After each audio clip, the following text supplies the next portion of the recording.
Pinanood ko ang pagtupok ng apoy sa aking restaurant matapos akong pagnakawan at ipagpalit ng aking asawa sa mismong matalik kong kaibigan. Inakala nilang sa pag-abo ng aking kabuhayan ay tuluyan na akong maglalaho.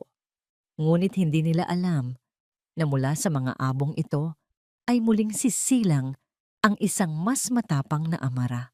Ngayong handa na akong bawiin ang lahat ng ninakaw ninyo.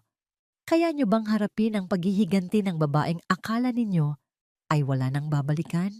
Maingat na hinawakan ni Amara Reyes ang kahon na naglalaman ng custom-made na cake. Happy 5th anniversary! Aking Arko.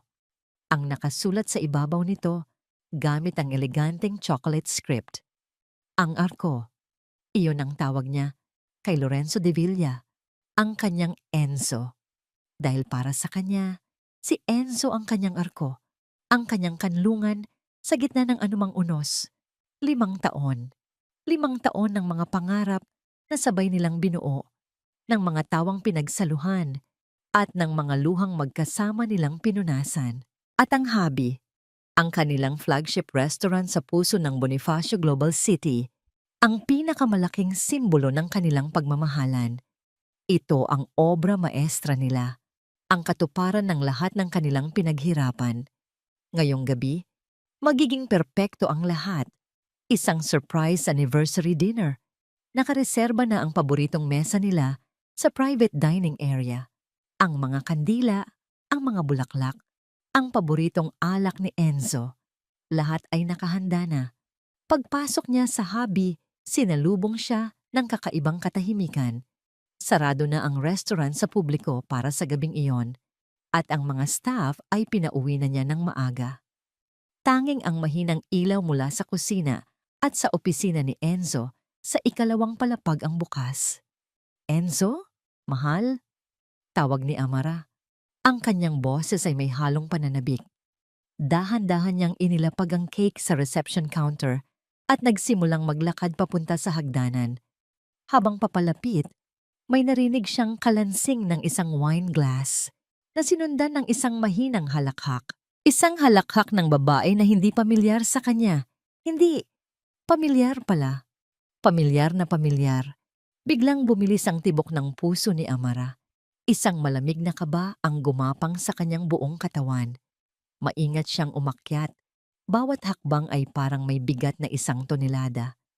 Nakahilig ang pinto ng opisina ni Enzo. At mula sa siwang na iyon, nasaksihan niya ang isang imahe na dudurog sa kanyang mundo. Nakatayo si Enzo, magulo ang buhok at bahagyang nakabukas ang 3 butones ng kanyang polo. At sa kanyang harapan, nakaupo sa ibabaw ng kanyang mesa ay si Katrina Sandoval. Ang matalik niyang kaibigan noon, ang unang pag-ibig ni Enzo. Nakapulupot ang mga braso nito sa leeg ng kanyang kasintahan. At ang ngiti sa mga labi nito ay puno ng tagumpay. Parang huminto ang pag-ikot ng mundo. Ang tanging naririnig ni Amara ay ang ugong sa kanyang mga tainga at ang malakas na pagkabog ng kanyang dibdib. Itinulak niya ang pinto. Nagulat sina Enzo at Katrina. Mabilis na lumayo si Enzo. Inaayos ang kanyang damit na para bang may maitatago pa siya. Si Katrina naman, walang bakas ng pagkagulat o hiya sa mukha. Dahan-dahan lang itong bumaba mula sa mesa at tiningnan si Amara mula ulo hanggang paa na may pangaasar. Amara! Basag ni Enzo sa katahimikan. Ang boses niya ay nanginginig.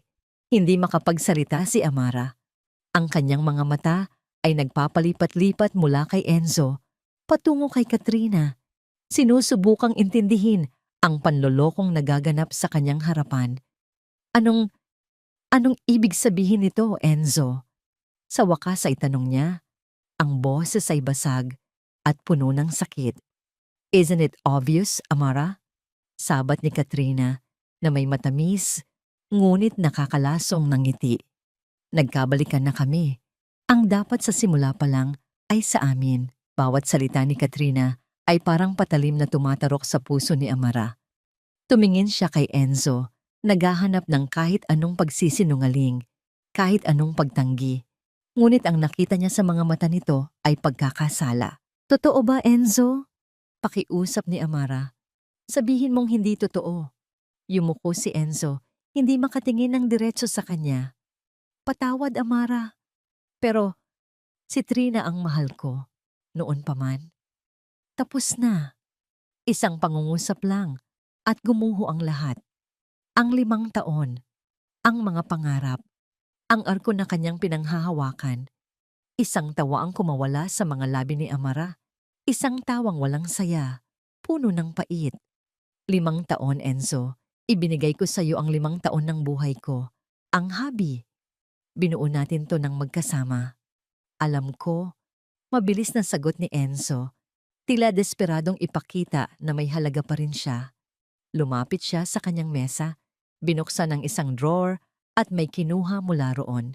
Isang checkbook. Mabilis siyang nagsulat dito. Amara, hindi ako kasing sama ng iniisip mo, sabi niya habang iniaabot ang isang pirasong papel. Ito, para sa'yo. Tiningnan ni Amara ang tseke. Ang mga numero ay tila sumasayaw sa harap ng kanyang nangingilid na mga luha. 100 million pesos. 100,000. Ano to? Tanong niya. Ang boses ay malamig na. Bayad, sagot ni Enzo. Ang kanyang mga salita ay walang emosyon. Bayad para sa 5 taon, para sa hobby, para makapagsimula ka ulit ng maayos. Iyon na yon. Ang huling sampal, ang pag-ibig nila, ang kanilang pinagsamahan, tinumbasan niya ng presyo, 100 milyong piso. Sa sandaling iyon, ang sakit ay napalitan ng isang nag-aapoy na galit. Ang mga luhang nagbabadyang tumulo ay biglang natuyo. Itinaas niya ang kanyang tingin, sinalubong ang mga mata ni Enzo at sa unang pagkakataon sa gabing iyon, ngumiti siya. Isang ngiting mapakla. Salamat, sabi niya. Ang boses ay matatag at puno ng yelo. Kinuha niya ang tseke mula sa nanginginig na kamay ni Enzo. Salamat sa bayad ba, Lorenzo? Ang paggamit niya sa buong pangalan nito ay nagpahiwatig ng katapusan. Tumalikod siya, hindi na muling tiningnan si Katrina. Bawat hakbang pababa ng hagdan ay isang pagpapatunay sa sarili na hindi siya iiyak. Hindi sa harap nila. Pagdating niya sa reception, nakita niya ang cake. Happy 5th anniversary aking arko. Isang mapait na ngiti ang sumilay sa kanyang mga labi bago siya tuluyang lumabas sa pinto ng hubby at sa buhay ni Lorenzo de Villa. Ang langit ay tila nakikidalamhati. Kasabay ng pagtapak niya sa labas ay ang pagbuhos ng malakas na ulan, ngunit hindi niya ito ininda. Naglakad lang siya, hinahayaan ang bawat patak na hugasan ang sakit na nararamdaman. Pag-uwi niya sa bahay na sabay nilang pinundar, hindi na siya nag-aksaya ng panahon. Kumuha siya ng isang maleta at nagsimulang mag-impake. Tanging ang mga damit niya, ang mga libro niya, ang mga bagay na pag-aari niya bago pa man dumating si Enzo sa buhay niya. Iniwan niya ang lahat ng alaala, ang mga regalo, ang mga litrato, ang mga pangarap. Nang matapos, hila-hila niya ang maleta palabas ng pinto. Ngunit bago umalis, huminto siya sa gitna ng ulan at muling hinarap ang bahay. Ang tahanan na akala niya ay habang buhay na sa kanya. Mula sa kanyang pitaka, kinuha niya ang isang kupas na litrato. Isang litrato nilang dalawa ni Enzo, masayang magkayakap sa mismong lugar na yon noong unang araw nilang lumipat. Tinitigan niya ito sa huling pagkakataon. Hinawakan niya ang litrato sa magkabilang dulo at sa isang mabilis na galaw, pinunit ito sa gitna. Binitawan niya ang 2 piraso, pinanood itong bumagsak at lamunin ng agos ng tubig ulan sa kalsada. Tapos na tayo, Enzo. Bulong niya sa hangin. Ang boses ay basag, ngunit desidido. Tapos na. At pagkatapos ay tumalikod na siya. Naglakad papalayo sa ilalim ng umiiyak na kalangitan. Dala ang isang maleta at isang tsekeng nagkakahalaga ng 100 milyon. Ang presyo ng kanyang kalayaan. 1 buwan. 30 araw, 720 oras. Ganoon kabilis binago ni Amara Reyes ang kanyang mundo. Ang sakit na dulot ng kataksilan ni Enzo ay hindi pa ganap na humihilom. May mga gabi pa ring binibisita siya ng mga alaala, mga multo ng nakaraang pilit kumakatok sa kanyang puso. Ngunit sa bawat pagsikat ng araw, pinipili niyang bumangon, pinipili niyang lumaban. Ang 100 milyong piso ay hindi niya ginalaw. Nakadeposito yun sa bangko, isang malamig at tahimik na paalala ng presyo ng kanyang paglaya. Ginamit niya ang sarili niyang ipon, ang perang pinaghirapan niya bago pa man naging sila ni Enzo, para muling buhayin ang habi. Ngayong umaga, tinipon niya ang lahat ng kanyang staff, ang mga taong piniling manatili sa tabi niya, ang mga naniwala sa kanya sa kabila ng lahat. Tumayo siya sa kanilang harapan. Hindi na ang Amara na puno ng pangarap para sa isang lalaki, kundi ang Amara na may pangarap para sa kanilang lahat. Magandang umaga sa lahat. Simula niya, ang kanyang boses ay kalmado, ngunit puno ng awtoridad. Alam kong marami ang nagbago sa nakalipas na buwan at gusto kong magpasalamat sa bawat isa sa inyo na nanatili. Ang Habi ay hindi lamang isang restaurant. Ito ang ating tahanan. At gaya ng isang tahanan, kailangan nating itong alagaan. Ipinakita niya sa kanila ang mga bagong plano. Isang panibagong menu na nagbibigay pugay sa mga pamanang lutuin ng Pilipinas na may modernong dating. Isang bagong interior design na mas maliwanag at mas masigla. Ang Habi ay nangangahulugang weave sa Ingles. Pagpapatuloy niya, ang kanyang mga mata ay nagniningning. At iyon mismo ang gagawin na natin. Muli nating hahabihin ang kwento ng lugar na ito. Hindi na ito kwento ng 2 tao lamang. Simula ngayon, ito ay magiging kwento nating lahat. Kwento ng ating pagsisikap, ng ating pangarap, at ng ating pamilya. Isang masigabong palakpakan ang sumalubong sa kanyang mga salita. Sa mga mata ng kanyang mga empleyado, nakita ni Amara ang respeto at pag-asa. At sa sandaling iyon, naramdaman niyang nasa tama siyang landas. Pagkatapos ng pagpupulong, bumalik siya sa kanyang maliit na opisina. Hindi na ang malaking opisina sa itaas na dati kay Enzo.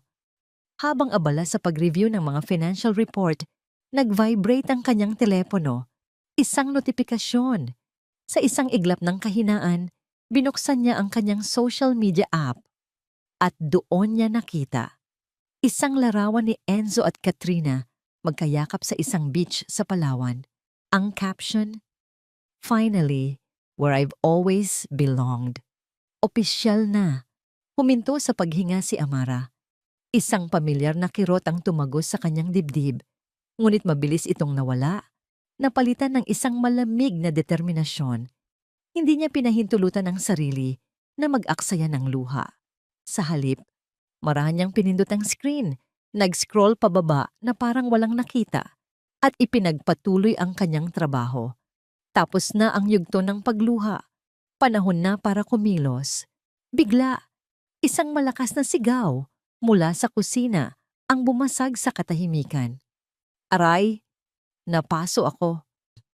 Walang pag-aalinlangan, mabilis na tumayo si Amara at tumakbo papunta sa kusina. Nakita niya si Paulo, isa sa mga batang cook na namimilipit sa sakit habang hawak ang kanyang braso. Isang malaking paso ang namumula sa balat nito. Anong nangyari? Tanong ni Amara. Ang boses ay puno ng pag-aalala. Ma'am, natalsikan po ng kumukulong mantika. Sagot ng sous chef. Dalhin natin siya sa ospital.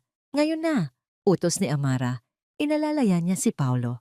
Ako na ang magmamaneho. Ang pinakamalapit na paggamutan ay isang maliit na pribadong klinika, ilang kanto lang mula sa habi. Pagpasok nila, isang tahimik at malinis na lugar ang sumalubong sa kanila. Isang lalaking nakaputing coat ang agad na lumapit. Good afternoon. Anong maitutulong ko? Tanong ng doktor. Ang kanyang boses ay mahinahon at ang kanyang mga mata ay puno ng kabaitan. Dok, Napaso po ang staff ko. Mabilis na paliwanag ni Amara. Sige, dalhin niyo siya rito, sabi ng doktor. Iginagabay sila sa isang maliit na treatment room. Ako si Dr. Rafael Gomez. Rafa na lang. Maingat na ginamot ni Dr. Gomez ang paso ni Paulo. Bawat galaw niya ay tiyak at banayad. Habang ginagawa ito, kinakausap niya si Paulo para maibsan ang kaba nito. Taga saan ka, Paulo? Mukhang masarap ang niluluto ninyo doon sa habi. At nagmamadali ka yata masyado. Napangiti si Paulo sa kabila ng sakit. Opo, Doc. Lalo na po ngayon. Bago ang lahat sa amin. Naramdaman ni Amara ang isang kakaibang kapanatagan habang pinapanood si Dr. Gomez. Mayroon sa presensya nito na nakakakalma. Nang matapos bendahan ang braso ni Paulo, bumaling ito sa kanya. Mabuti na lang at nadala niyo siya agad. Maiiwasan natin ang impeksyon. Sabi ni Rafa, mukhang mahal na mahal mo ang mga empleyado mo. Tumango si Amara. Pamilya ko po sila. Ngumiti si Rafa. Isang ngiting tila umabot hanggang sa kanyang mga mata. Nakakatuwang marinig yan. Bihira na ang mga boss na ganyan. Tiningnan niya si Amara at sa isang sandali, tila may nakita siyang higit pa sa isang may-ari ng restaurant. Tila nakita niya ang pagod sa likod ng determinasyon sa mga mata nito. Matapos mabayaran ang lahat at makuha ang reseta, inalalayan na ni Amara si Paulo palabas. Ngunit bago sila tuluyang makaalis, tinawag siya ni Rafa. Miss Reyes, sabi niya. Lumingon si Amara. May kinuha si Rafa mula sa kanyang bulsa. Isang maliit na puting card. Inabot niya ito kay Amara. Kung kailangan mo ng kausap, sabi niya, ang boses ay mahina at sinsero. O ng doktor, tawagan mo lang ako. Nagtagpo ang kanilang mga mata. Sa mga mata ni Rafa, walang paghuhusga, walang awa. Ang naroon lang ay isang malinis at dalisay na pag-unawa. Kinuha ni Amara ang business card. Ang pangalan ay nakasulat sa simpleng itim na tinta, Dr. Rafael Rafa Gomez. Sa isang iglap, naramdaman niya ang isang kislap ng init sa gitna ng malamig na pader na kanyang itinayo sa paligid ng kanyang puso. Ang alak sa kopita ni Lorenzo de Villa ay isang mamahaling French Bordeaux. Ngunit para sa kanya, ang lasa nito ay kasintabang ng tubig. Nasa harapan niya si Katrina Sandoval, ang babaeng ipinagpalit niya sa lahat. Nakangiti ito, kumikinang ang mga mata sa ilaw ng kandila at kinukwento ang mga plano nito para sa kanilang hinaharap. Ini-imagine ko, Enzo, sabi ni Katrina, habang dahan-dahang hinihimas ang kamay niya sa ibabaw ng mesa. Isang maliit na art gallery sa BGC, Sandoval and De Villa Arts. Ang ganda pakinggan, di ba? Pinilit ni Enzo na ngumiti. Oo naman, Trina. Maganda. Ngunit ang isip niya ay nasa ibang lugar, sa hobby.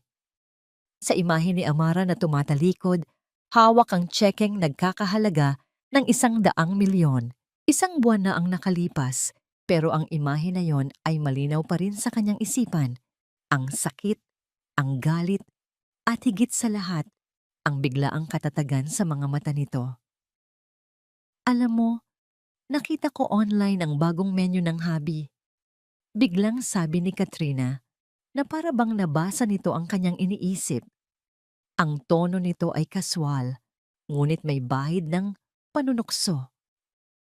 Mukhang pinaghirapan talaga ni Amara. Kumusta na kaya siya? Biglang nakaramdam ng inis si Enzo. Isang iritasyon na hindi niya maintindihan kung saan nanggagaling. Hindi ko alam, Trina. At pwede ba? Huwag na natin siyang pag-usapan. Gabi natin to. Nakita niya ang bahagyang pagbabago sa ekspresyon ni Katrina. Isang mabilis na kislap ng inis bago ito napalitan muli ng isang matamis ng ngiti. Sorry, mahal. Nag-aalala lang naman ako para sa kanya. Kawawa naman kasi. Ang salitang kawawa ay tumatak sa isip ni Enzo. Iyon ba si Amara? Kawawa? Parang hindi. Pag-uwi nila sa condo unit na tinutuluyan ni Katrina, hindi sa bahay na dati nilang tinitirhan ni Amara, Ipinagpatuloy ni Enzo ang pagkukunwari. Ngunit nang makatulog na si Katrina, hindi siya mapakali. Dahan-dahan siyang bumangon, kinuha ang kanyang laptop at pumunta sa balkonahe. Sa dilim, tanging ang liwanag mula sa screen ang nag-iilaw sa kanyang mukha. Binuksan niya ang Facebook page ng hubby. Sumalubong sa kanya ang mga bagong litrato. Ang restaurant ay masigla, puno ng mga taong masayang kumakain. Ang mga staff na dati niyang kasama ay nakangiti sa mga group picture kasama si Amara. At si Amara, may kakaiba sa kanya.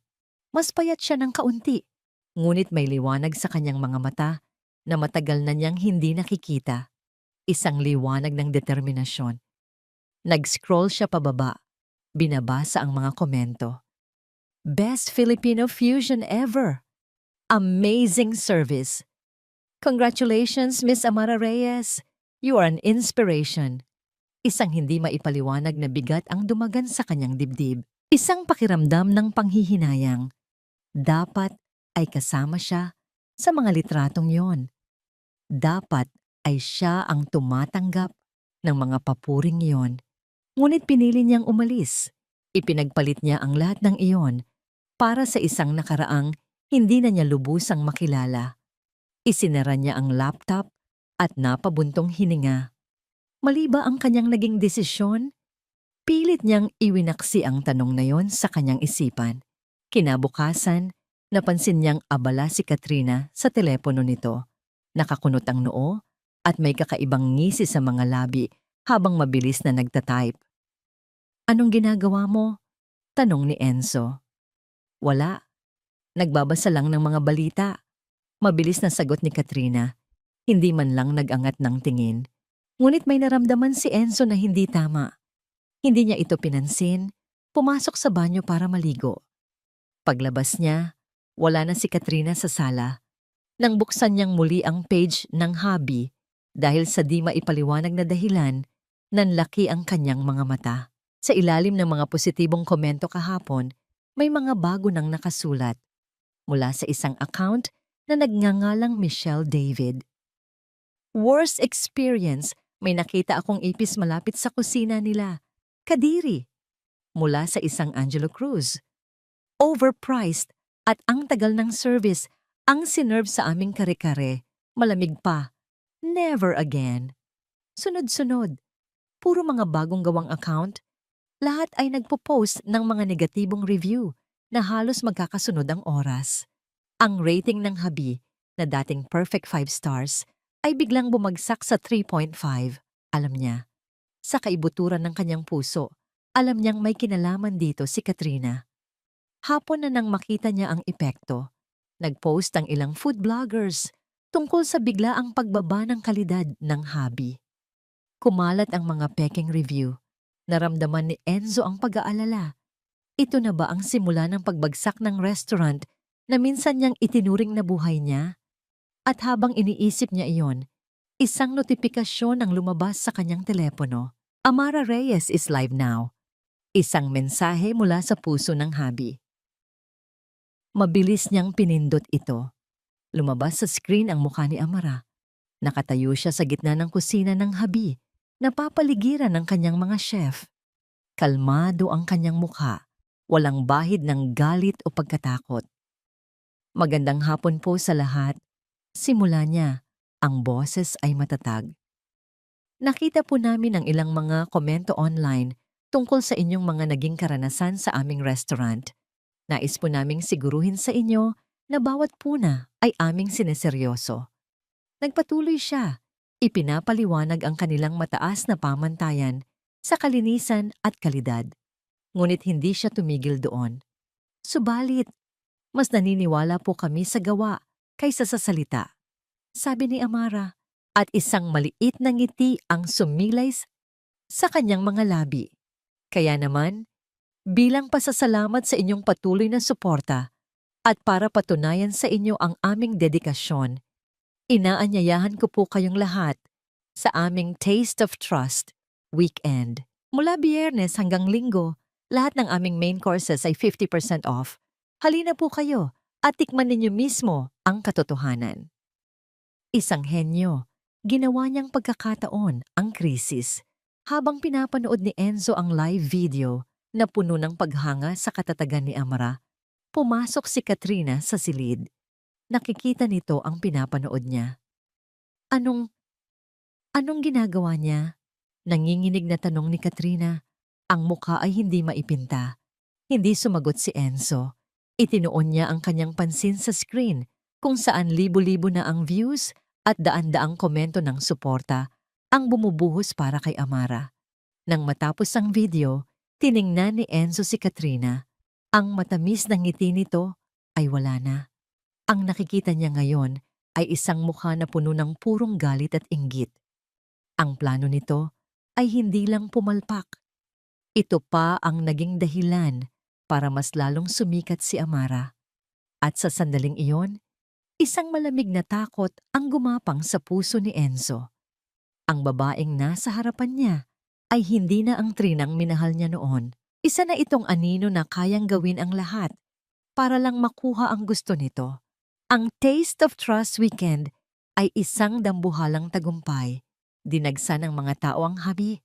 Hindi lang dahil sa diskwento, kundi dahil sa kagustuhang suportahan si Amara. Mula sa isang krisis na gawa-gawa, isinilang ang isang komunidad. Ang kanyang kwento ng katatagan ay naging inspirasyon at ang habi ay naging simbolo ng muling pagbangon. At sa gitna ng tagumpay na yon, may isang mukha na naging pamilyar. Si Dr. Rafael Gomez. Dumating siya noong unang araw ng promo at bumalik kinabukasan. At sa susunod pa, hindi nagtagal, naging isa siya sa mga pinaka-regular na customer ng hobby. May mga gabing kapag paubos na ang mga customer at naghahanda na ang staff para sa pagsasara, mananatili si Rafa sa kanyang paboritong mesa sa sulok. Mag-o-order ng kape at hihintayin si Amara na matapos sa kanyang mga gawain. Hindi ka pa ba napapagod sa pagkain dito, Doc? Biro ni Amara isang gabi. Habang naupo sa tapat niyang silya, dala ang sarili niyang tasa ng tsa. Ngumiti si Rafa. Ang totoo, hindi lang pagkain ang binabalik-balikan ko dito. Tumingin ito sa paligid, sa mga empleyadong masayang nagliligpit. Ang lugar na to, may buhay, may puso, at ikaw ang puso nito. Sa mga simpleng salitang yon, nakaramdam si Amara ng init. Isang init na matagal nang hindi nararamdaman ng kanyang puso. Sa mga sumunod na gabi, ang kanilang mga simpleng kamustahan ay naging mas malalim na usapan. Naging kanlungan niya ang mga gabing iyon, isang payapang sandali pagkatapos ng maghapong puno ng stress. Sa kanya nakita ni Amara ang isang taong nakikinig ng walang paghuhusga. Isang gabi, habang pinag-uusapan nila ang mga pangarap, hindi napigilan ni Amara na maging sarkastiko. Pangarap? Naniwala ako dyan dati. Pero natutunan ko na masakit pala kapag ang pangarap mo ay nakasabit sa ibang tao. Tinitigan siya ni Rafa. May lungkot sa mga mata nito na tila sumasalamin sa sarili niyang sakit. Alam ko ang pakiramdam na yan, mahinang sabi nito. Paano? Tanong ni Amara. Huminga ng malalim si Rafa, tila may hinuhugot na lakas mula sa malayo. Mayroon din akong hobby noon, simula niya. Pero hindi isang restaurant, isang maliit na klinika sa probinsya. Pangarap namin ng fiancé ko noon. Ang pangalan pa nga niya ay inilagay ko sa signboard. Huminto siya sandali at sa unang pagkakataon, nakita ni Amara ang isang siwang sa kanyang kalmadong panlabas. Pero isang araw, umuwi ako at wala na siya.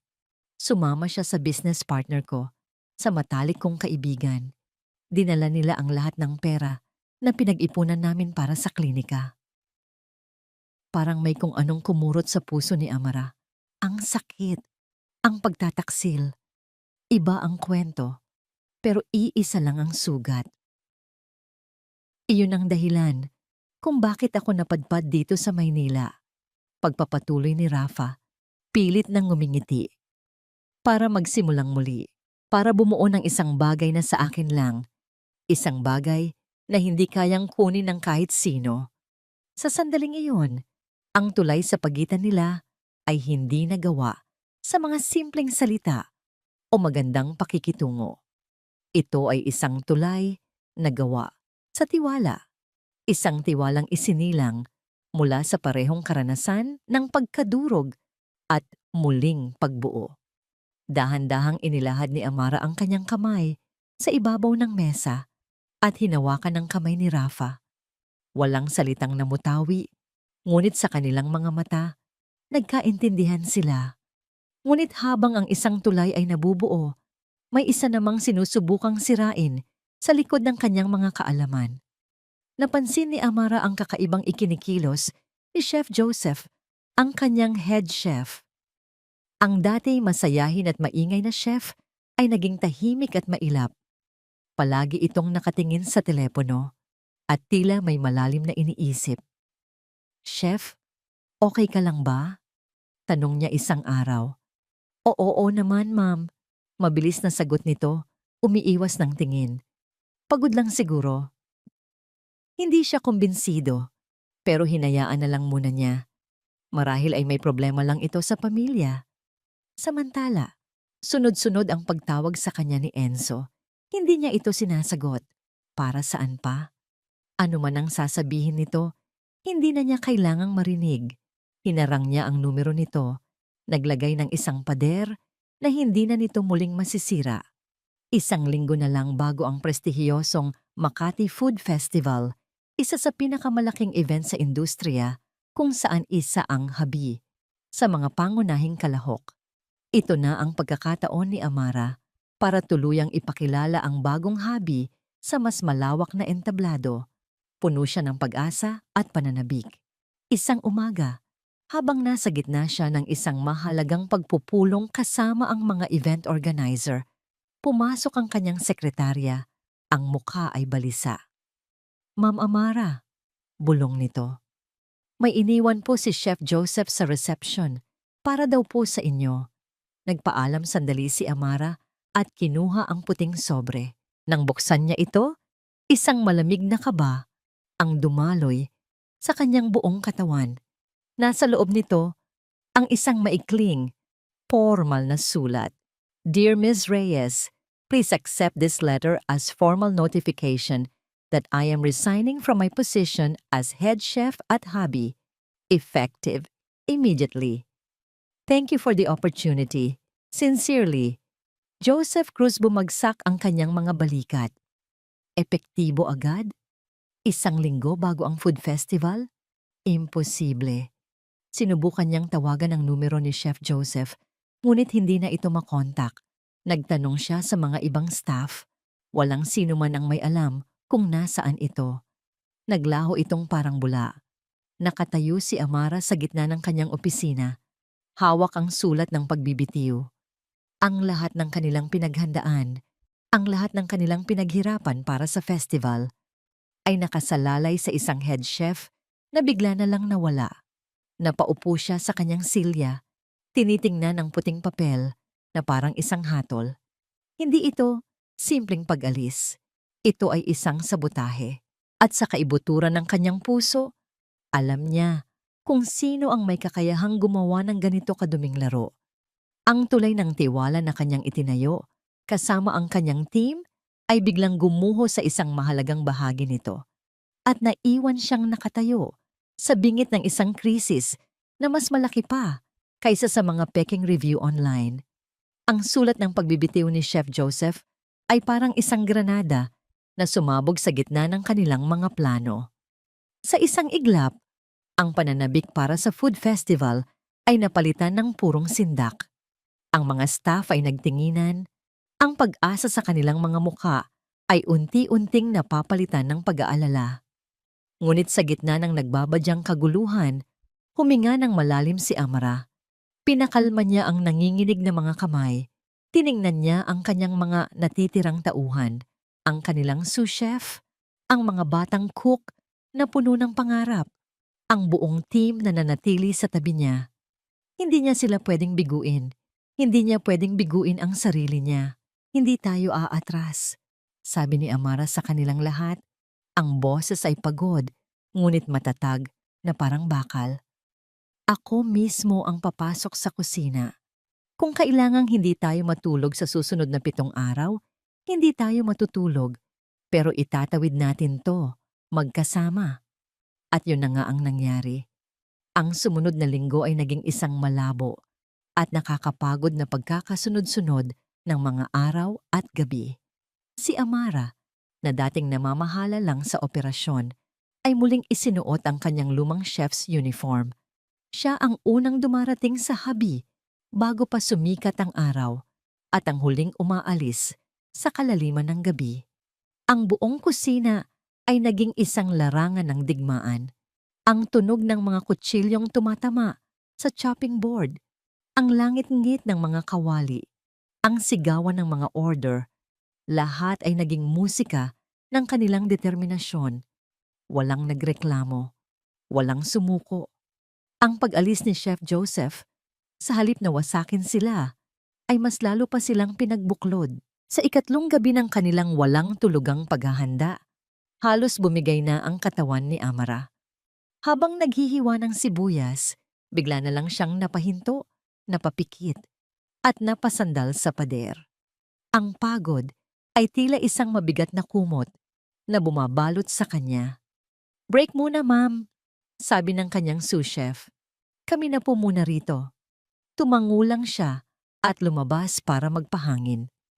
Sa labas ng restaurant, sa katahimikan ng gabi, doon niya naramdaman ang bigat ng lahat.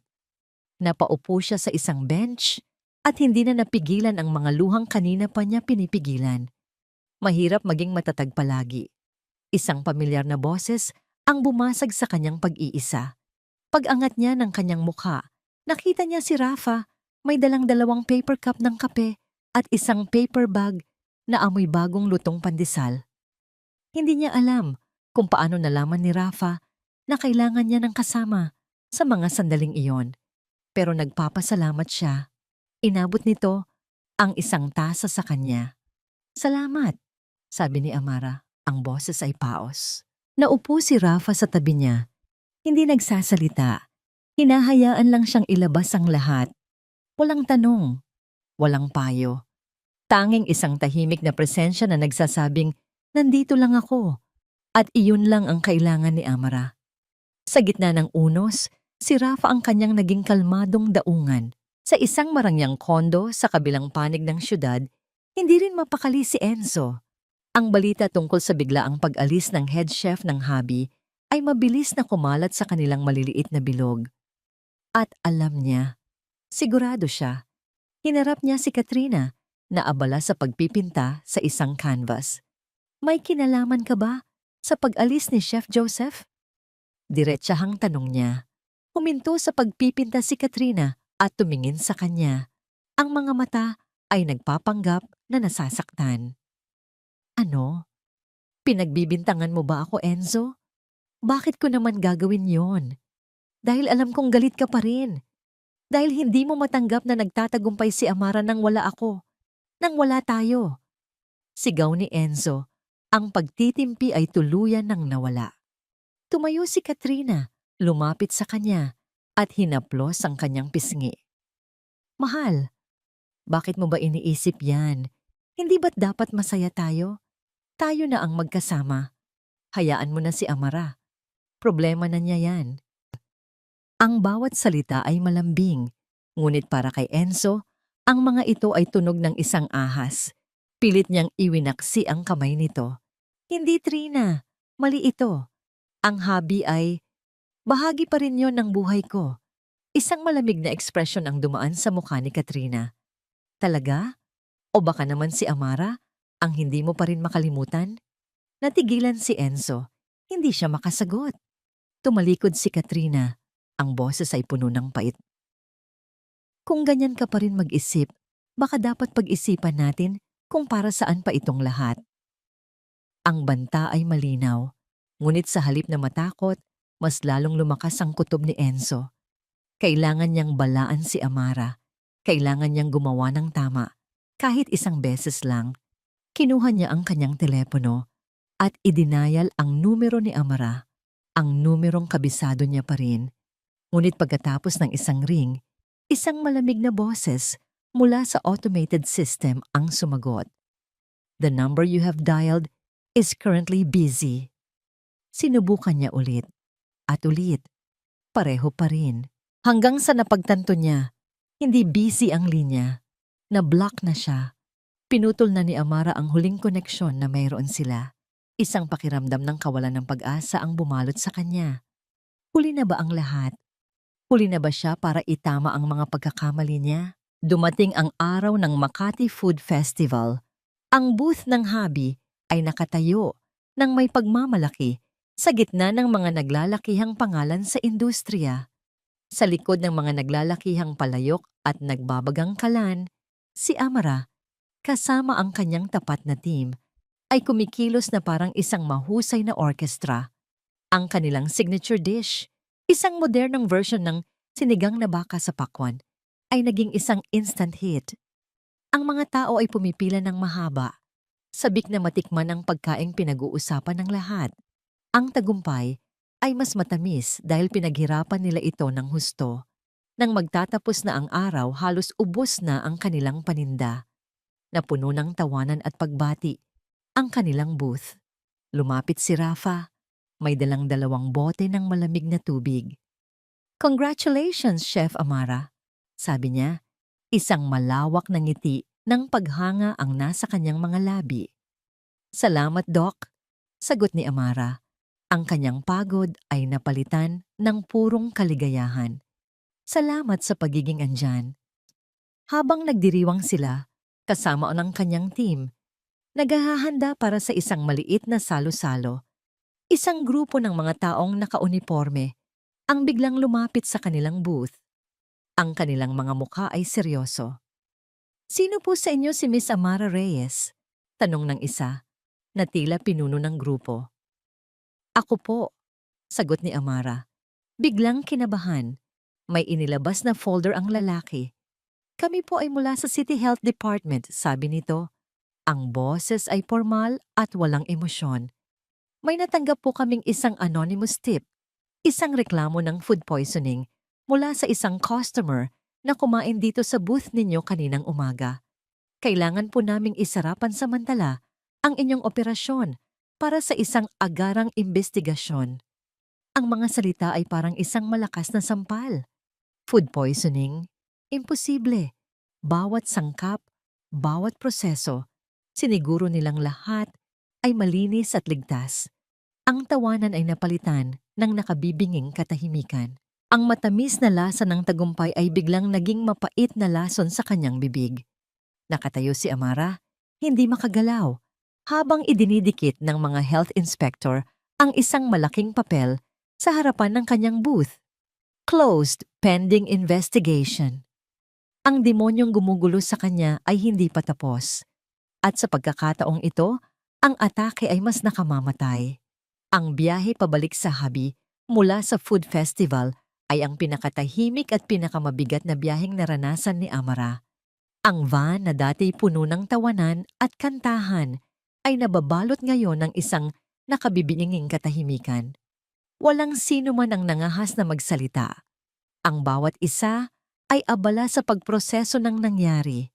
Mula sa tuktok ng tagumpay, bumagsak sila sa pinakamalalim na hukay sa loob lamang ng ilang minuto. Pagdating sa restaurant, ang dating masiglang aura nito ay tila naglaho. Pinasalamatan ni Amara ang kanyang team. Pinilit ngumiti at sinabing magpahinga na sila. Ngunit nang mag-alisan na sila, isa-isa, naiwan siyang mag-isa sa gitna ng madilim at tahimik na kainan. Doon, sa wakas, bumigay ang kanyang mga tuhod. Napaluhod siya sa sahig, ang mga kamay ay nakatakip sa kanyang mukha, at ang mga hikbing kanina pa niya pinipigilan ay humagulhol na parang isang nasirang dam. Ito na ba ang katapusan? Ang lahat ng kanyang pinaghirapan, ang lahat ng sakripisyo, mawawala na lang ba na parang bula dahil sa isang kasinungalingan? Ang pakiramdam ng kawalan ng kapangyarihan ay mas masakit pa kaysa sa sakit ng pagtataksil na una niyang naramdaman. Sa gitna ng kanyang pagtangis, naramdaman niya ang isang kamay na marahang humawak sa kanyang balikat. Pag-angat niya ng tingin, nakita niya si Rafa, Ang muka ay puno ng pag-aalala. Hindi ito umalis. Nanatili ito sa tabi niya. Amara, mahinang sabi nito, hindi ka nag-iisa. Pero Rafa, paano? Basag na tanong ni Amara. Sinira na nila ako. Ang pangalan ko, ang pangalan ng hobby. Wasak na. Umiling si Rafa at umupo sa sahig sa tabi niya. Hindi pa tapos ang laban. Pwedeng pansamantalang nakasara ang pinto, pero hindi ibig sabihin noon ay wala ng bintanang pwedeng buksan. Kinabukasan, ang bangungot ay naging mas malala. Ang balita tungkol sa insidente ng food poisoning ay kumalat na parang apoy. Ang pangalan ng habi at ni Amara Reyes ay nasa bawat food blog, sa bawat social media post. Ang mga salitang pabaya, iresponsable, at mapanganib ay paulit-ulit na ibinabato sa kanya. Ang mga taong dating humahanga sa kanya ay siya na ngayong binabato ng putik. Nakatanggap siya ng isang opisyal na sulat mula sa City Health Department. Pansamantalang sinuspinde ang kanyang business permit. Ang hobby ay nilak at sinelyuhan, bawal buksan. Hanggat hindi natatapos ang investigasyon, ang bawat selyo sa pinto ay parang pako na ibinabaon sa kanyang kabaong. Nagkulong si Amara sa kanyang maliit na apartment. Ayaw niyang makita ang sinuman. Ayaw niyang sagutin ang mga tawag. Ang tanging kasama niya ay ang kadiliman at ang paulit-ulit na tanong sa kanyang isip, bakit? Sa ikatlong araw ng kanyang pag-iisa, isang katok sa pinto ang bumasag sa katahimikan. Hindi niya ito pinansin. Ngunit ang katok ay naging mas malakas at mapilit. Sa wakas, padabog siyang tumayo para buksan ito at paalisin kung sino man iyon. Ngunit sa kanyang pagkabigla, si Rafa ang nasa labas. May dalang mga paper bag na puno ng pagkain at isang malaking folder. Hindi ka pwedeng magkulong dito at maghintay na lang na gumuho ang mundo mo. Seryosong sabi nito. Pumasok ito sa loob kahit hindi niya pinapapasok. Tumayo ka dyan, Amara. Lalaban tayo. Anong laban, Rafa? Wala na. Talo na ako. Sagot ni Amara. Ang boses ay walang buhay. Hindi pa. Giit ni Rafa. Ibinaba nito ang mga dala sa mesa at inilabas ang mga laman ng folder. Tingnan mo to. Ipinakita nito sa kanya ang isang kopya ng medical report ng nagrereklamong biktima ng food poisoning. Bilang isang doktor, nakakuha si Rafa ng access dito sa pamamagitan ng kanyang mga koneksyon. Basahin mo, sabi ni Rafa. Ano ang napapansin mo? Tiningnan ni Amara ang mga papel, ngunit ang kanyang isip ay masyadong magulo para intindihin ang mga medical term. Tingnan mo ang oras ng sinasabing pagkain niya sa booth ninyo. 8 a.m. daw. At ang oras ng pagpapa-admit niya sa ospital, 9 p.m., 13 oras. Amara, ang sintomas ng common food poisoning mula sa bakterya ay karaniwang lumalabas sa loob ng 2 hanggang 6 na oras. Masyadong matagal ang 13 oras. Paliwanag ni Rafa, ang kanyang mga mata ay matalas. At ito pa, dagdag niya, itinuturo ang isa pang bahagi ng report. Ang resulta ng kanyang blood test ay nagpapakita ng mataas na level ng laxatives. Hindi bakterya, laxatives. Isang bagay na sadyang ininom para magdulot ng sintomas na katulad ng sa food poisoning. Dahan-dahang nag-angat ng tingin si Amara. Ang ulap sa kanyang isipan ay unti-unting nawawala. Napapalitan ng isang nakakagimbal na realisasyon. Ibig sabihin, setup ito. Mula't umpisa, planado ang lahat. Pagtatapos ni Rafa, isang bagong uri ng enerhiya ang dumaloy sa mga ugat ni Amara. Hindi na ito ang pagod na dulot ng kawalan ng pag-asa. Ito ay ang nag-aalab na apoy ng galit. Niloko siya. Sinabotahe at hindi siya papayag na sila ang manalo. Kailangan nating malaman kung sino ang taong to, sabi ni Amara. Ang boses ay mayroon ng muling determinasyon. Kailangan nating hanapin ang nagreklamo. Naunahan na kita, sabi ni Rafa, at may kinuha siyang isa pang papel mula sa folder. Isang printout ng isang social media profile. Ang pangalan sa profile ay Cynthia Salcedo. Isang babaeng nasa mid-30s. Tinitigan ni Amara ang larawan nito. Mayroong pamilyar sa mukha, ngunit hindi niya ito matukoy. Nag-scroll pababa si Rafa sa listahan ng mga kaibigan nito. At doon, sa gitna ng daan-daang pangalan, isang pangalan ang tila tumalon mula sa screen at sumampal sa kanya. Katrina Sandoval. Hindi lang sila magkaibigan sa social media. May mga lumang larawan. Mga larawan nila ni Cynthia na magkasama sa isang probinsya noong mga panahong hindi pa bumabalik si Katrina sa buhay nila. Si Cynthia. Bulong ni Amara habang ang isang malayong alaala ay biglang luminaw. Pinsan siya ni Katrina mula sa Batangas. Ang huling piraso ng puzzle ay nalaglag na sa lugar. Ang lahat ng ito, ang mga peking review, ang pag-alis ni Chef Joseph, at ngayon, ang peking food poisoning. Lahat ay konektado. Lahat ay nagmula sa iisang makamandag na ahas. Tumayo si Amara. Ang kanyang mga kamao ay nakakuyom. Ang apoy sa kanyang mga mata ay mas maliwanag at mas mapanganib kaysa dati. Hindi na ako iiyak, sabi niya. Ang boses ay malamig at matalas na parang isang patalim. Panahon na para sila naman ang matakot. Ang pagkatuklas sa koneksyon ni Cynthia Salcedo kay Katrina ay parang isang sulo na nagbigay liwanag sa madilim na landas na tinatahak ni Amara. Sa tulong ni Rafa, kumuha sila ng isang mahusay na abogado, isang matapang na babaeng nagngangalang Attorney Lorna Guevara, na kilala sa paghawak ng mga kasong tila imposible. Sa opisina ng abogada, inilatag nilang lahat ang mga ebidensya. Ang kahina-hinalang medical report, ang mga screenshot ng social media profile ni Cynthia, at ang testimonya ng ilang staff tungkol sa mga naunang insidente.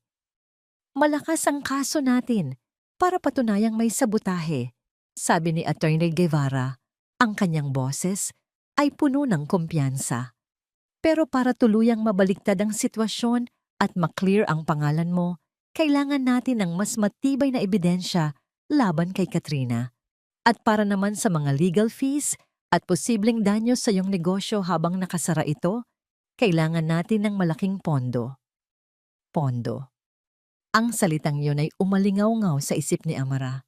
Ang lahat ng kanyang ipon ay naibuhos na niya sa muling pagbangon ng hobby. Ang tanging natitira sa kanya ay ang 100 milyong pi. Ang pera ni Enzo, ang pera ng kataksilan. Sa buong panahong iyon, hindi niya ito ginalaw. Para sa kanya, iyon ay maruming pera, isang simbolo ng kanyang kabiguan. Ngunit ngayon, wala siyang pagpipilian.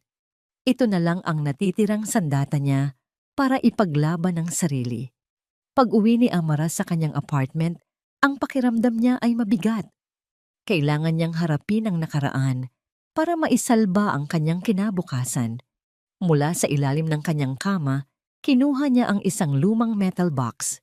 Ang kahon na yon ay naglalaman ng lahat ng mahahalagang dokumento at alaala nila ni Enzo, mga bagay na hindi niya nagawang itapon, ngunit hindi rin kayang tingnan. Binuksan niya ito. Ang amoy ng lumang papel at natuyong pabango ay sumalubong sa kanya. Nasa ibabaw ang mga lumang love letter, mga tiket ng sine, mga resibo mula sa kanilang mga unang date. Mabilis niyang isinantabi ang mga yon. Ang puso ay bahagyang kumikirot. Sa ilalim ng mga alaala, naroon ang mga folder ng mga dokumento, titulo ng sasakyan, mga insurance policy, at isang folder na may label na Dream Fund. Dahan-dahan niya itong binuksan. Ito ang kanilang sikretong investment account, isang mutual fund na sabay nilang sinimulan para sa kanilang mga pangarap sa hinaharap. Isang bahay sa probinsya, pag-aaral ng magiging anak nila, isang maagang pagreretiro. Pareho silang naguhulog dito buwan-buwan. Pagkatapos ng kanilang paghihiwalay, Inakala niyang isinara na ito ni Enzo at hinati ang pera. Iyon ang sinabi nito sa kanya. Kinuha niya ang pinakahuling bank statement na naitago niya sa folder. Ang petsa ay 2 buwan bago ang kanilang paghihiwalay. Nakasaad doon ang kabuuang halaga ng kanilang pondo. Napagdesisyonan niyang tawagan ng bangko.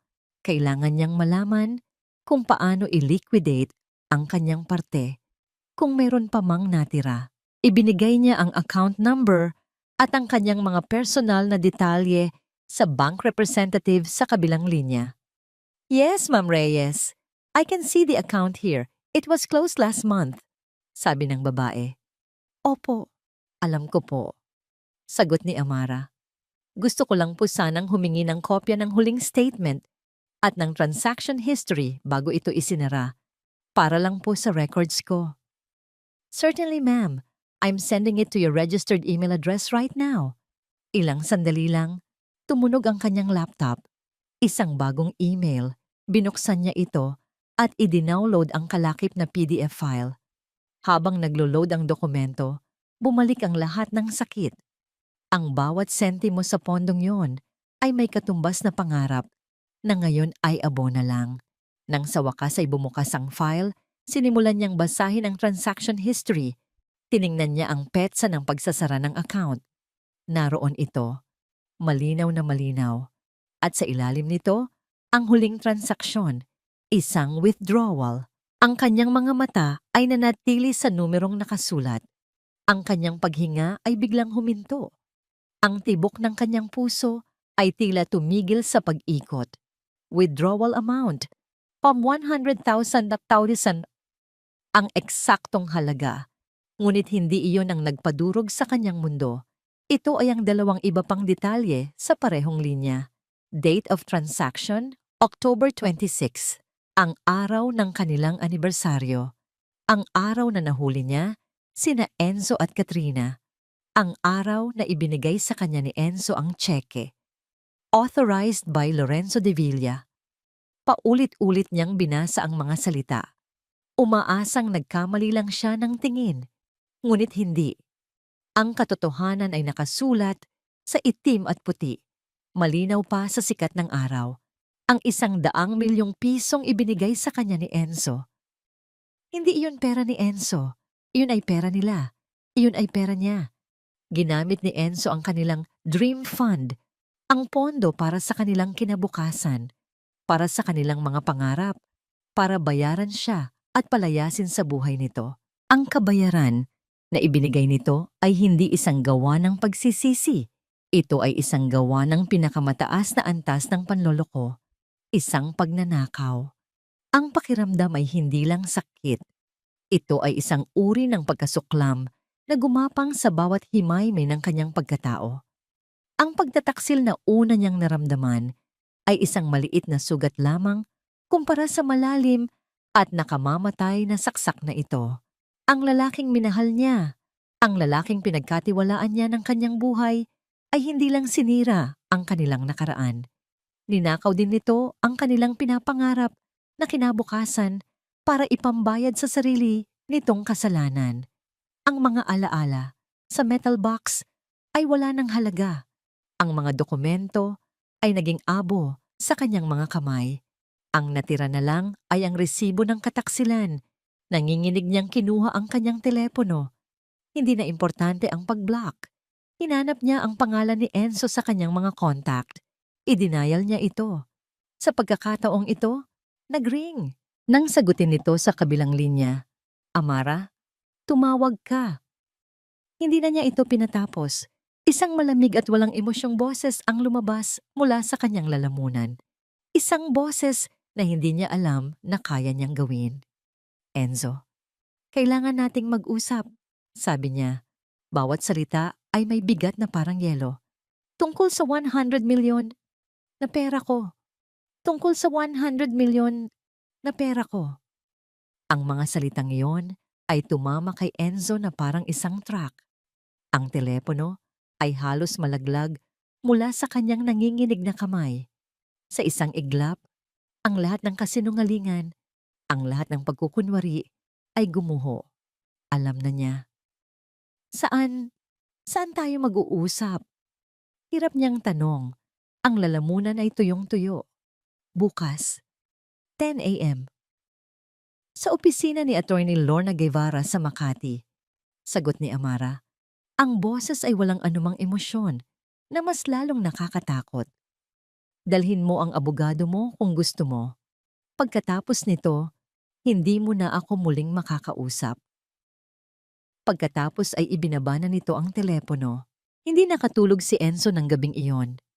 Ang bawat anino sa silid ay tila nagiging isang hukom na humahatol sa kanya. Ang bawat pag-ikot niya sa kama ay nagpapaalala sa kanya ng bigat ng kanyang kasalanan. Sa tabi niya, mahimbing na natutulog si Katrina, walang kamalay-malay sa bombang malapit nang sumabog. At sa pagtingin niya rito, wala na siyang naramdamang pagmamahal o pagnanasa. Ang tanging nakita niya ay ang kanyang pinakamalaking pagkakamali. Kinabukasan dumating siyang mag-isa sa opisina ng batas. Ang lugar ay moderno at malamig. Sumasalamin sa kung ano ang naghihintay sa kanya. Naroon na si Amara. Nakaupo ng tuwid sa tapat ng isang matapang na abogada. Ang Amara sa harapan niya ngayon ay hindi na ang babaeng umiiyak na iniwan niya sa gitna ng ulan. Ang babaeng ito ay matalas, mapanganib, at ang mga mata ay nag-aapoy sa isang malamig na galit. Umupo ka, Mr. De Villa, sabi ni Attorney Guevara. Ang boses ay formal. Naupo si Enzo. Ang pakiramdam ay para siyang isang kriminal na nasa gitna ng interogasyon. Hindi na tayo magpapaligoy-ligoy pa. Simula ni Amara. Ang tingin ay diretso sa kanyang mga mata. Hindi kumukurap. Inilapag niya sa mesa ang isang folder. Ito ang bank statement ng Dream Fund Investment Account na nakapangalan sa ating dalawa.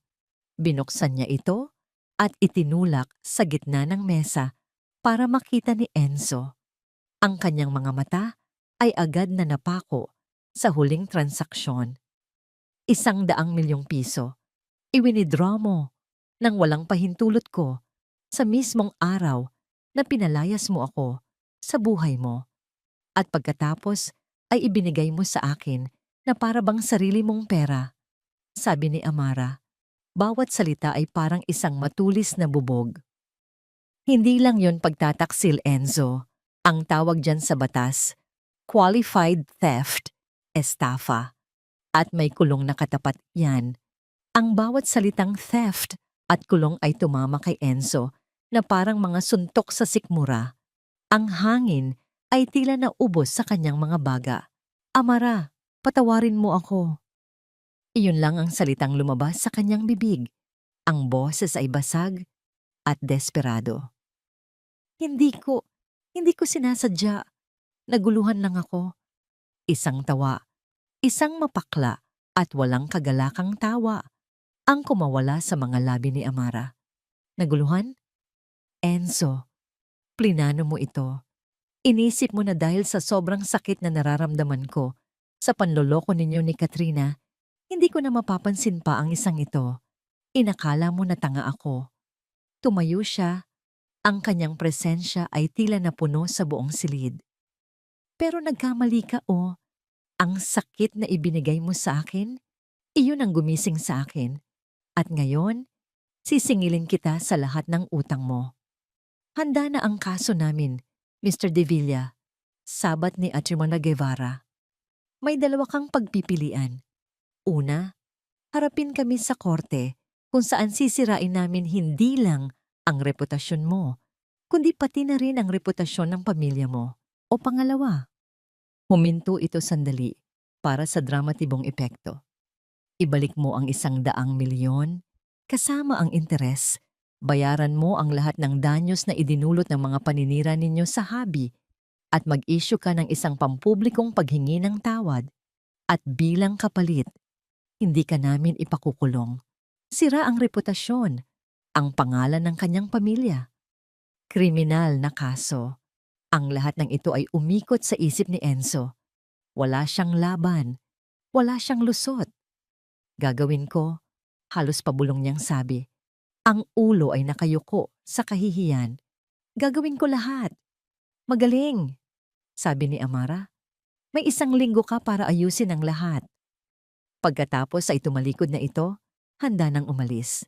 Ngunit bago ito makalabas, lumingon ito sa huling pagkakataon. At nga pala Enzo, alam ko na ang lahat. Alam ko na si Katrina at ang pinsan niya ang nasa likod ng food poisoning. Isasama namin yan sa kasa kung hindi ka susunod sa usapan. Sabihin mo sa kanya, tapos na ang laro niya. Paglabas ni Amara sa gusali, ang bigat na kanina pa niya pasan ay tila nabawasan. Ang hangin ay masariwa. Ang sikat ng araw ay mas maliwanag.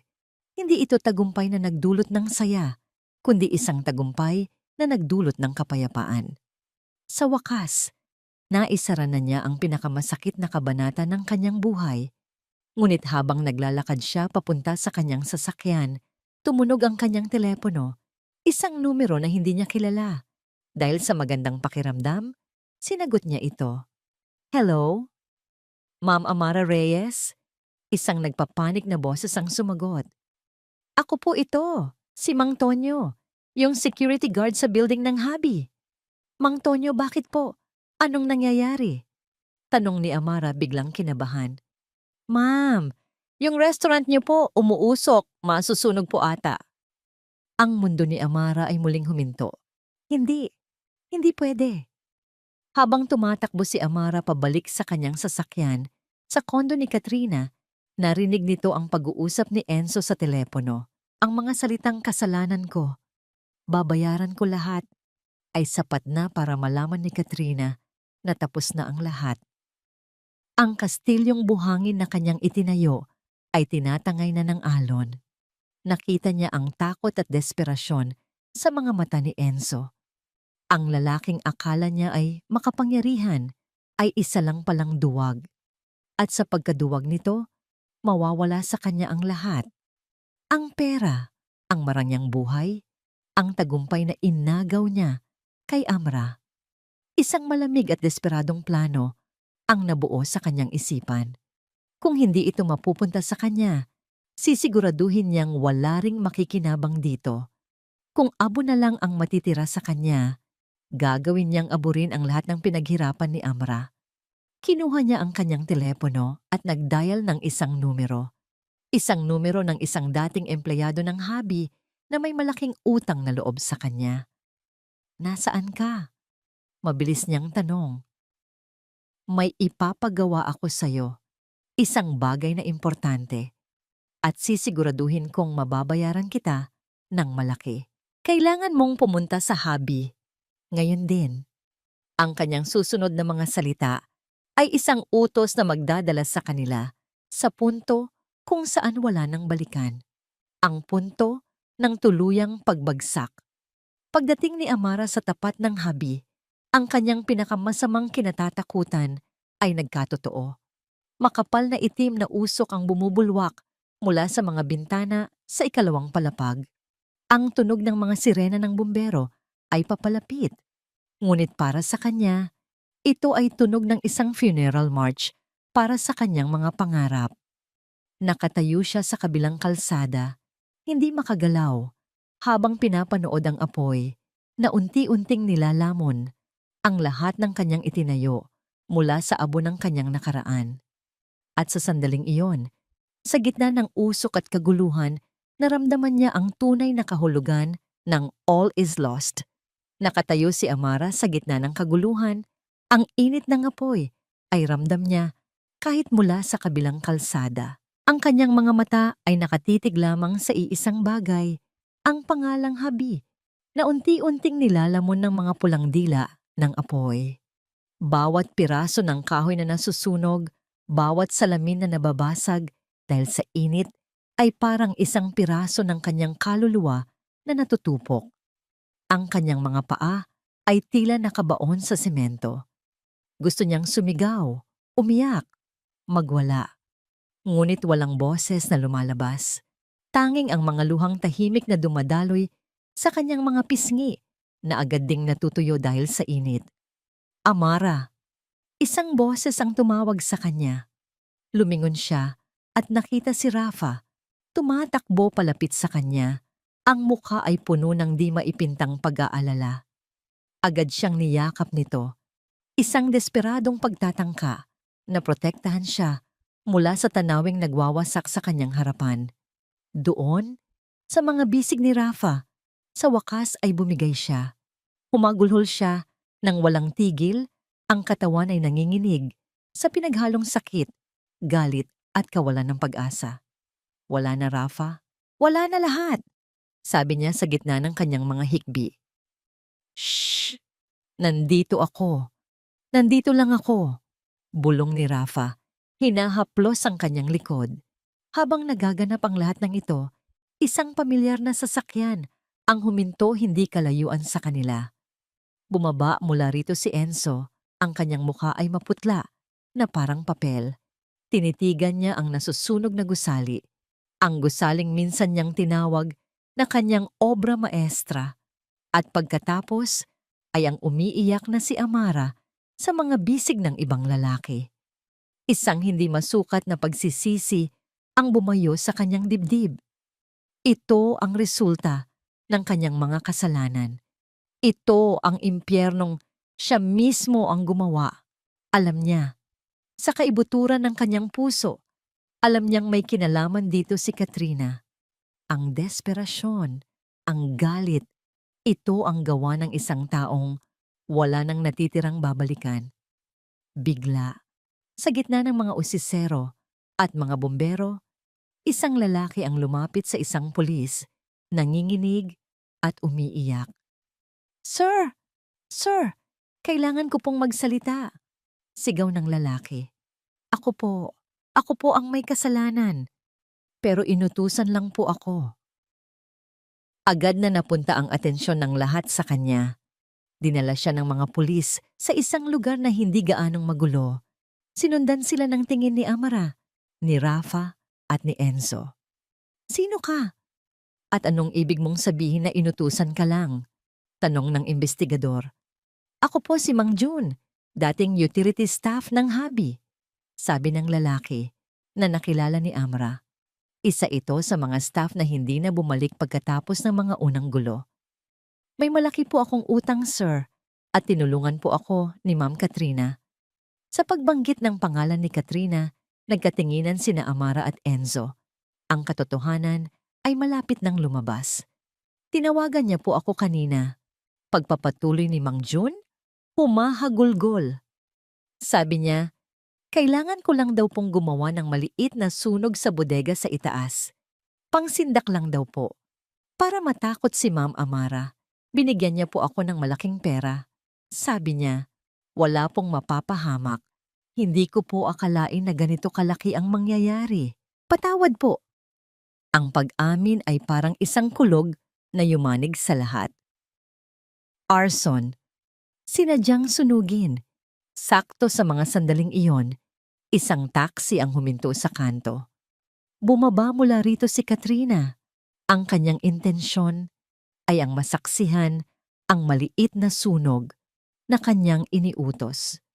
Ngunit ang bumungad sa kanya ay isang naglalagablab na impyerno at ang kanyang tauhan na umaamin na sa mga pulis. Nakita niya si Amra, nakita niya si Enzo, at nakita niyang nakatingin silang lahat sa kanya. Wala nang taguan. Huli na siya. Sinubukan niyang tumakbo, ngunit huli na ang lahat. Hulihin niyo siya! Sigaw ng pulis. Itinuturo si Katrina. Agad siyang napalibutan. Hindi ako yan. Nagsisinungaling siya. Desperadong sigaw ni Katrina. Nagpupumiglas habang pinoposas. Sa mga sandaling iyon, nilapitan siya ni Enzo. Ang mukha nito ay hindi na nagpapakita ng pag-ibig o awa. Ang naroon na lang ay pagkasuklam. Bakit, Trina? Tanong ni Enzo. Ang boses ay puno ng pait. Bakit mo kailangang sirain ang lahat? Dahil sa'yo. Isinigaw pabalik ni Katrina. Ang mukha ay puno ng luha at galit. Dahil pagkatapos ng lahat, siya pa rin ang iniisip mo. Kung hindi rin lang mapupunta sa akin ang lahat ng ito, mas mabuti pang maging abo na lang. Ang kanyang mga salita ay ang huling kumpirmasyon, ang huling pako sa sarili niyang kabaong.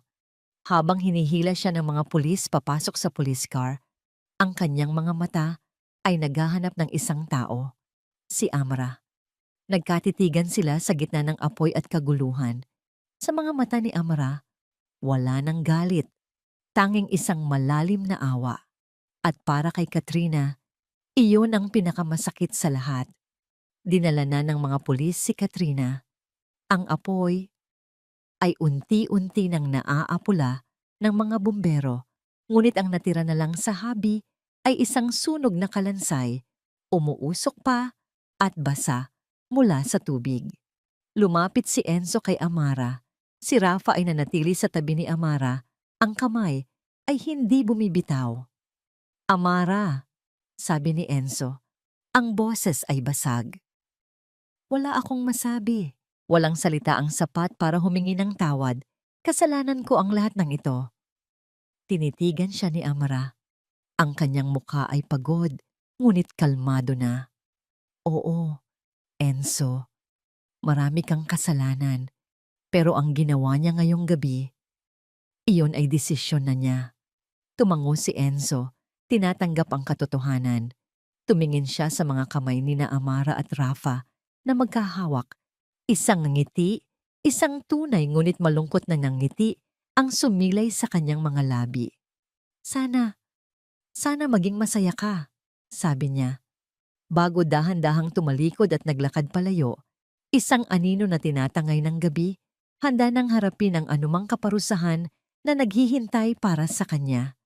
Naiwan si Amara at Rafa, nakatayo sa harap ng mga abo ng kanyang nakaraan. Ang apoy ay naapula na, ngunit ang usok ay nananatili pa.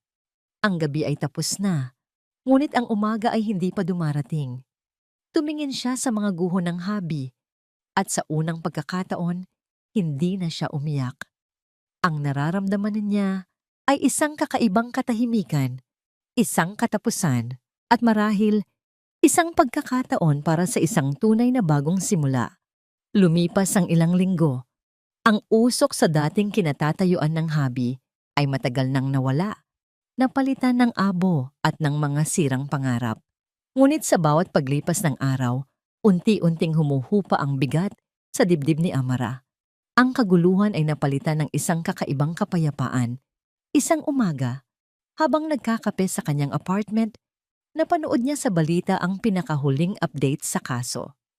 Ipinakita ang mukha ni Katrina Sandoval, malayo na sa dating maamo at kaakit-akit na itsura. Habang inililipat ito ng kulungan, nahaharap ito sa mga seryosong kaso ng arson at frustrated homicide, kasama na ang mga naunang reklamo ng paninira. Ang batas ay gumugulong na. Wala na siyang kailangang gawin. Ang hustisya na mismo ang gumagawa ng sarili nitong landas.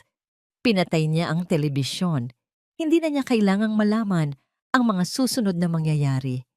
Ang kabanata ni Katrina sa kanyang buhay ay sarado na. Kinahapunan, nakatanggap siya ng isang text message mula sa isang numerong hindi niya inaasahan. Si Enzo. Amara, pwede ba tayong magkita? Sa huling pagkakataon, may kailangan lang akong ibigay. Kahit saan mo gusto. Nag-isip siya sandali. Isang bahagi niya ang nagsasabing huwag na. Ngunit isang mas malaking bahagi ang nakakaalam na kailangan niya ito para sa isang tunay na pagsasara. Nag-reply siya ng pangalan ng isang tahimik na coffee shop sa Makati, malayo sa kanilang mga dating pinupuntahan. Pagdating niya, naroon na si Enzo, naghihintay sa isang mesa sa sulok. Ang lalaking nasa harapan niya ay ibang-iba na sa hambog at kumpiyansang si Lorenzo de Villa na kanyang nakilala. Ang kanyang mga mata ay pagod, may malalalim na eye bags at ang kanyang mga balikat ay tila binibigatan ng buong mundo. Salamat sa pagdating, sabi nito. Ang boses ay mahina. Tumango lang si Amara at umupo. Walang small talk, walang kamustahan. May inilabas si Enzo mula sa kanyang briefcase. Isang manager's check. Dahan-dahan niya itong itinulak sa ibabaw ng mesa papunta kay Amara. Iyan ang 100,000,000, kasama ang interes. Sabi ni Enzo, hindi makatingin ng diretso sa kanya. Naibenta ko na ang kondo at ang mga shares ko sa kumpanya ni Papa. Yung iba, galing sa natitira kong ipon. Kulang pa para sa danyo sa sunog, pero sisiguraduhin kong mababayaran ko ang lahat kahit gaano katagal. Tinitigan ni Amara ang tseke. Ang papel na dati simbolo ng pinakamatinding panloloko ay isa na ngayong simbolo ng pagsisisi. Kinuha niya ito at tahimik na inilagay sa kanyang bag. Amara, pagpapatuloy ni Enzo, at sa wakas, nag-angat ito ng tingin. Ang kanyang mga mata ay puno ng sakit na matagal nang kinikimkim. Patawad. Patawad sa lahat ng nagawa ko. Walang araw na hindi ko pinagsisisihan ang lahat. Hindi ako humihingi ng kapatawaran mo dahil alam kong hindi ko yon deserve. Gusto ko lang malaman mo na nagsisisi ako. Huminga ng malalim si Amara. Tinitigan niya ang lalaking minsan niyang minahal ng buong puso. Ang galit ay wala na. Ang sakit ay naghilom na. Ang natira na lang ay isang blangkong espasyo. Tapos na yon, Enzo. Mahinahon niyang sabi. Hindi ko masasabing pinapatawad na kita. Pero tinatanggap ko ang apology mo. At oras na para pareho tayong magpatuloy. Tumulo ang isang butil ng luha mula sa mata ni Enzo na mabilis niyang pinunasan. Tumango ito. Narinig ko ang tungkol sa inyo ni Dr. Gomez. Sabi nito, masaya ako para sa'yo. Totoo yan. Alagaan ka sana niya. Iyon na yon. Ang huling pagpapaalam. Tumayo na si Amara. Tapos na, Enzo. Ulit niya. Magsimula ka na rin ulit. Pagkatapos ay tumalikod na siya at naglakad palabas ng coffee shop. Hindi na muling lumingon. Kinabukasan, dinala siya ng kanyang mga paa sa lugar kung saan dating nakatayo ang habi. Ang lote ay nabakuran na, nalinis na ang mga sunog na debris. Ang natira na lang ay isang bakanting lupa. Naghihintay ng isang bagong kwento. Hawak niya sa kanyang kamay ang isang malaking rolyo ng papel. Binuklat niya ito sa ibabaw ng hood ng kanyang kotse. Isang blueprint. Ang disenyo ng isang bagong restaurant. Mas maliit, mas simple, ngunit mas puno ng liwanag. Habang tinitingnan niya ang mga plano, isang anino ang tumabon sa kanya. Paglingon niya, si Rafa pala, may dalang hard hat at isang ngamang ngiti. Mukhang may magandang plano ka na dyan, sabi ni Rafa. Ngumiti pabalik si Amara. Sinusubukan. Lumapit si Rafa sa tabi niya. Tiningnan ang blueprint. Maganda, pero parang may kulang. Ano? Ako, sabi ni Rafa. At dahan-dahan nitong hinawakan ang kanyang kamay. Ang init ng palad nito ay nagbigay sa kanya ng kakaibang lakas. Hindi ka na mag-isang magtatayo, Amara. Simula ngayon, kasama mo na ako sa bawat hakbang. Tumingin si Amara sa bakanting lote, pagkatapos ay sa mga mata ni Rafa na puno ng sinseridad. Sa wakas, naramdaman niyang handa na siya. Handa na siyang magsimula muli, mula sa abo. Salamat, Rafa, bulong niya. Hinigpitan ni Rafa ang hawak sa kanyang kamay. Anong ipapangalan mo sa kanya? Tumingin si Amara sa blueprint, sa bakanting lote, at sa bagong kinabukasan na naghihintay sa kanilang dalawa. Isang maliit na ngiti ang sumilay sa kanyang mga labi. Hindi na habi ang itatawag ko sa kanya, sabi niya. Bago na ang lahat. 6 na buwan. Ganoon kabilis lumipas ang panahon. Ang dating bakanting lote na puno ng abo at malungkot na alaala ay isa na ngayong lugar ng pag-asa. Dahan-dahang tumatayo ang isang bagong istruktura, hindi mula sa bakal at semento lamang, kundi mula sa pinagtagpi-tagping pangarap at pagmamahal. Hindi na ito ang dating habi.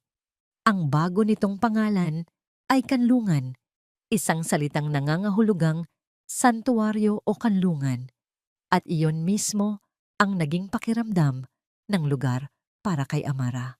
Sa loob ng 6 na buwang iyon, si Rafa ay naging higit pa sa isang kaibigan o karamay. Naging kasama niya ito sa lahat ng bagay. Mula sa pag-aproba ng mga plano, kasama ang arkitekto, sa pagpili ng bawat baldosa at pintura hanggang sa pagtatanim ng mga halaman sa maliit na hardin sa likod ng itinatayong restaurant. Isang hapon, abala silang dalawa sa hardin. Si Amara ay nag-aayos ng mga paso ng herbs, basil, rosemary, at mint. Si Rafa naman ay nagkakabit ng mga maliliit na parol para sa ilaw sa gabi. Ang hangin ay puno ng amoy ng basang lupa, sariwang pintura, at ng hindi maipaliwanag na saya. Alam mo, biglang sabi ni Rafa habang pinupunasan ang pawis sa kanyang noo. Noong una kitang makita, sa klinika, may nakita akong kalungkutan sa mga mata mo. Isang kalungkutan na pamilyar sa akin. Napahinto si Amara sa kanyang ginagawa at tumingin dito. Talaga? Oo, sagot ni Rafa. Lumapit ito sa kanya. Pero ngayon, dahan-ahan nitong hinawi ang ilang hibla ng buhok na tumatakip sa kanyang mukha.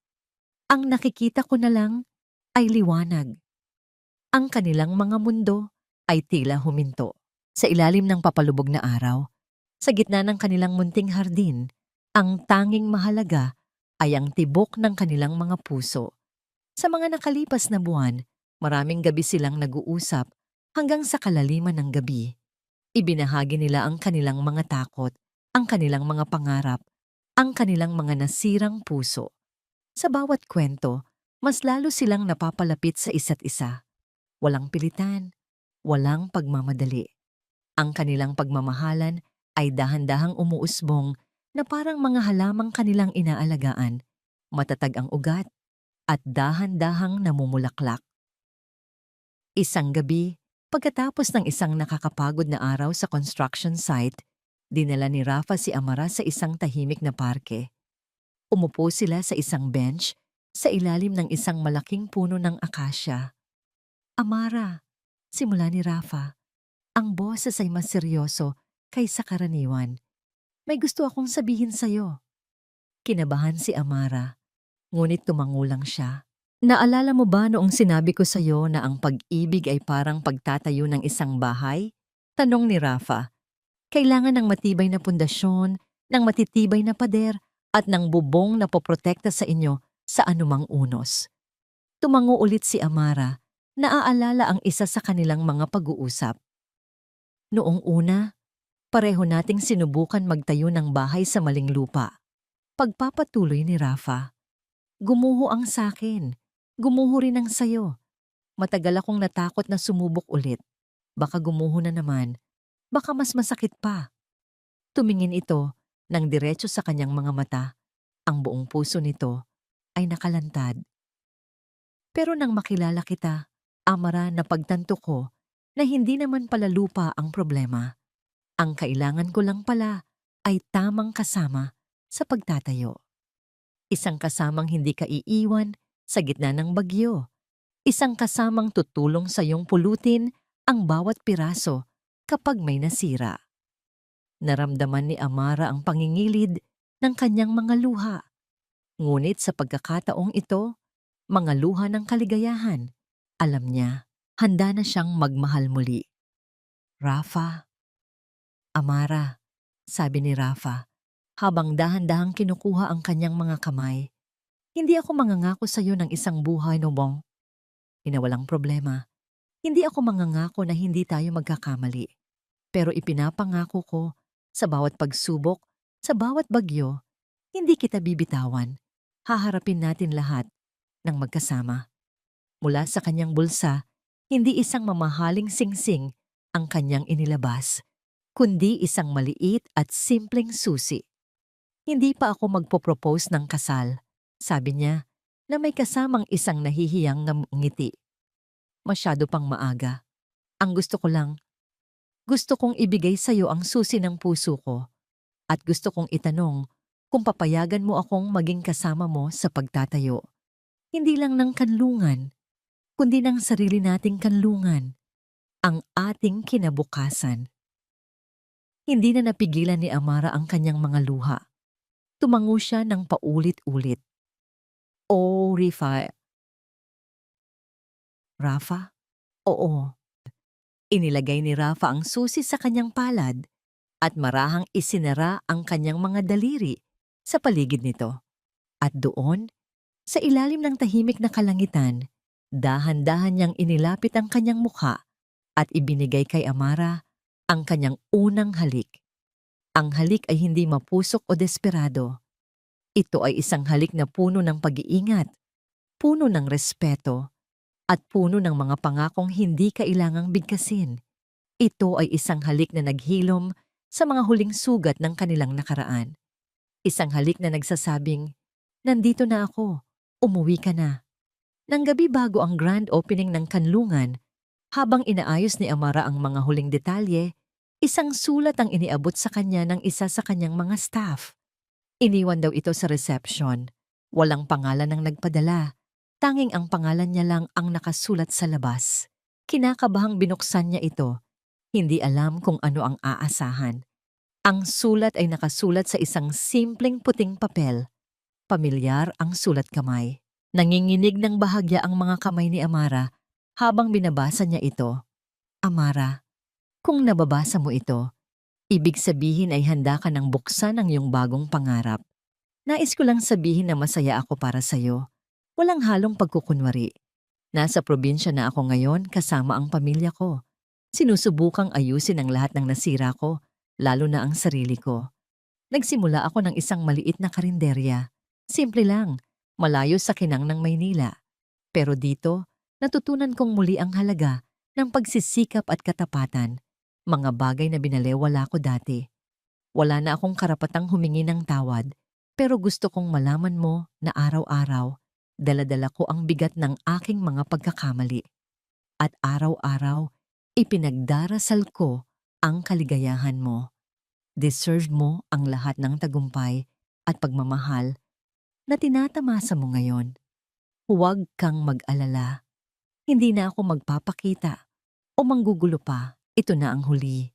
Hangad ko lang ang kapayapaan para sa iyong puso. Lorenzo. Pagkatapos basahin ang sulat, dahan-dahang tiniklop ito ni Amara. Walang galit, walang sakit, tanging isang tahimik na pagtanggap. Tinungo niya ang isang drawer sa kanyang bagong opisina. Inilagay ang sulat sa pinakailalim at isinara ito. Isang simbolikong pagsasara sa huling kabanata ng kanyang nakaraan. Kinabukasan, ang araw ng grand opening ng kanlungan. Ang lugar ay puno ng buhay. Ang mga dating staff na nanatili sa tabi niya ay nandoon, kasama ang mga bagong mukha na puno ng sigla. Ang hangin ay puno ng masasarap na amoy ng pagkain, ng masayang tawanan ng mga bisita, at ng musika mula sa isang live acoustic band. Nakatayo si Amara sa gitna ng lahat. Ang puso ay umaapaw sa pasasalamat. Ang bawat sulok ng lugar ay may kwento. Kwento ng pagbangon, kwento ng pagtitiwala, kwento ng pag-ibig. Sa isang entablado, kinuha niya ang mikropono. Tumingin siya sa mga mukha ng kanyang mga empleyado, mga kaibigan, at mga tapat na customer na sumuporta sa kanya. Ang kanyang mga mata ay napunta kay Rafa na nakatayo sa gilid. Ang mukha ay puno ng pagmamalaki. Magandang gabi po sa inyong lahat. Simula niya, ang boses ay nanginginig sa emosyon. Maraming salamat po sa pagdating. Ang kanlungan ay hindi lang isang restaurant. Para sa akin at para sa aming lahat na bumubuo nito, ito po ay isang testamento. Isang testamento na kahit gaano kalaki ang unos, kahit gaano kadilim ang gabi, palaging may pag-asang naghihintay sa umaga. Nagpatuloy siya.